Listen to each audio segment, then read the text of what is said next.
వాడిదే రాజ్యం అనేటటువంటిది. వైసీపీ వాళ్ళు తాము అధికారంలో ఉన్నప్పుడు తాము పెత్తనం చెలాయించారు. ఇప్పుడు తెలుగుదేశం అదే పెత్తనం చెలాయిస్తుంది. ఒక డెమోక్రటికల్ స్పిరిట్ పాలిటిక్స్ అనేది ఆంధ్రలో చచ్చిపోయి చాలా రోజులు అయిపోయింది. ఇప్పుడు ఫర్ ఎగ్జాంపుల్ ఏదో ఇవాళ ఉన్న స్థానిక సంస్థలకు సంబంధించినే ఉంది. లోకల్ లీడర్లు పోరాడుతున్నారు కానీ పార్టీ సంస్థాగతంగా ఏం చేస్తుంది? ఏమి లేదు. ఇప్పుడు చంద్రబాబు గారు ఇదే ఉన్నప్పుడు ఎమ్మెల్సీ ఎలక్షన్స్ అప్పుడు అక్కడ చిన్న ఇన్సిడెంట్ జరిగిన, ఇక్కడ చిన్న ఇన్సిడెంట్ జరిగిన చంద్రబాబు, లోకేష్, పవన్ కళ్యాణ్ ట్వీట్లు చేసేవాళ్ళు, దాన్ని వెంటపడేటటువంటి వాళ్ళు, వాళ్ళ మీడియా హైలైట్ చేసేది, ఇదంతా నడిచేది.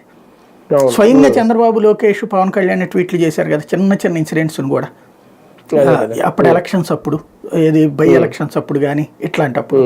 అదే ఇవాళ చూడండి, అంత డైరెక్ట్గా బస్సులు పగలగొట్టి ఎత్తుకుపోతుండటం ఏంటి, కారుల్లో కిడ్నాపులు చేసి పట్టుకుపోతుండటం ఏంటి, పదుల సంఖ్యలో కౌన్సిలర్లని, కార్పొరేటర్లని మార్చేసుకోవడం ఏంటి, దౌర్జన్యం చేసి దందా చేసి ఒక్క ట్వీట్ జగన్మోహన్ రెడ్డి చేయడు.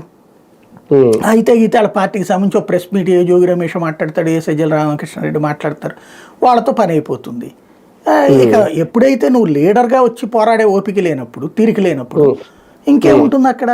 బేసిక్గా ఆటోమేటిక్గా సమస్య నడుస్తుంది అంతే. ప్రతిపక్షం ముందు గ్రాడ్యుయేట్ ఓట్లను ఆకట్టుకునేందుకు వీలుగా ఎలాంటి పరిణామాలు కనిపించలేదంటారా ఈ 7 నెలల్లో?